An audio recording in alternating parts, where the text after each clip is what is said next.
So from the top of the MGM parking garage, I got quite the story on how to fill seats in a poker game, or I guess an instance where something went terribly wrong in trying to fill seats in a poker game. So this was fall 2020. It was the Horseshoe Baltimore. It was a Thursday. That's important because Thursday was high hand day. $500 high hands every 15 minutes. The room would fill up. A lot of dealers I never saw before would work only on Thursday. Don't know where these people came from, but I did not see them the other 6 days of the week. They would be there on Thursday. So we're playing. It's a plexiglass. We're 8-handed. There's a guy, I'm gonna call him Boise State because he had a Boise State jacket. He leaves the table. You never know how long someone's gonna be gone. He ends up being gone for a while. And you always think the guy's just going to the bathroom and coming right back, so sometimes dealers don't put him in lobby in Bravo. And you know in the old system how it works. If you're playing in Bravo, that red bulb is lit up, it just stays lit. If you're away from the table, not accruing time, it's blinking. In the newer systems, there's your name when you're at the table. When you're away from the table, it's highlighted in yellow. The way it looks to the floor, up at the computer monitor where they seat people, if the seat is open, it's white. If someone's there playing, it's green. And if the player is away from the table, it's yellow.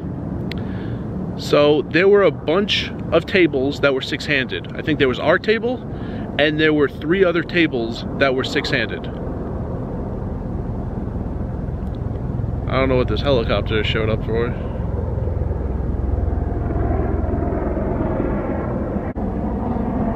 There's one helicopter that's a lot closer than it seems. And there's a second one that just showed up. I have no idea what's going on, but 2 just showed up out of nowhere. Okay, there are a lot of helicopters circling. I don't really know what for, but there's one off in the distance that way, and there's 3 circling. All right. Gonna try to ignore the helicopters. There's 5 of them flying around. I don't know what for. So, we were 6-handed with Boise State, even though he's not actually at the table. 3 other games were 6-handed. These were the 4 shortest games in the room. So I tell the dealer, can you like get Boise State picked up, or at least log him out so it looks like he's not here, because he's been gone for a really long time and we should get the next player.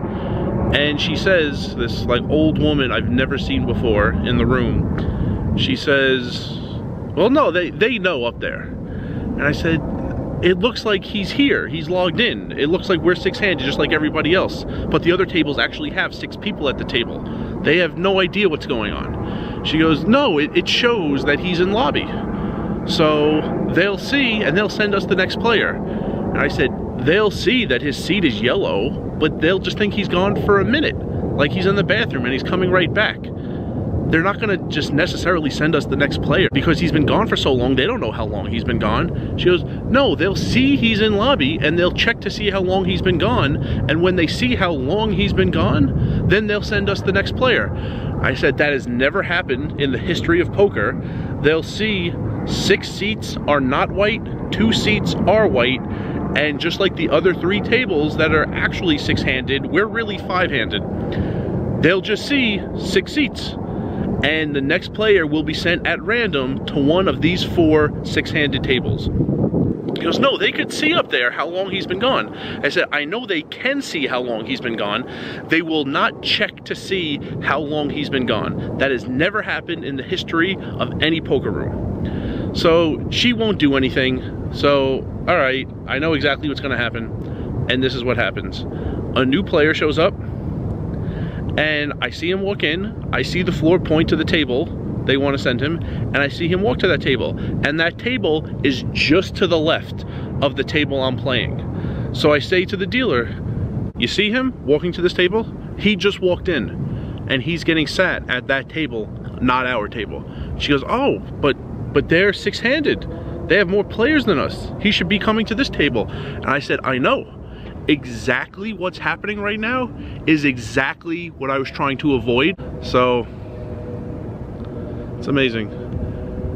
Like, I say things and people just don't listen. I'm not like those idiots at the table. I say things and there's actually a reason why I'm saying everything, and people just totally ignore everything. It actually wasn't that huge of a deal because that guy is a jerk, and even though he dresses like someone who plays every single hand, he usually just sits there and complains and treats people like garbage. So I was fine not having him. And actually, if this situation ever happens to any of you out there, the good thing is, if for whatever reason the table looks more full than it is, if it's so full that you're not getting new players, then it should also look so full on the computer monitor up at the front that they let you table change. Like, I shouldn't have been able to change off of a table that was actually 5-handed to another table, but if it looks to them like we're 6, then, and a bunch of other tables are 6, and they let me change, then you can use something like that to your advantage. And the helicopters are back circling me. I don't get it, but...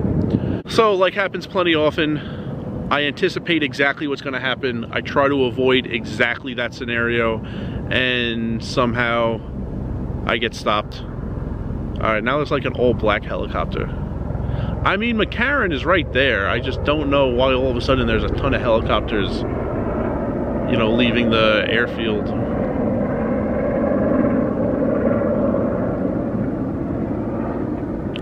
So exactly what I tried to avoid happened, and if anybody listened to me, we would have avoided it, but instead we just stayed 5-handed, basically all chops for a while, until I was able to table change.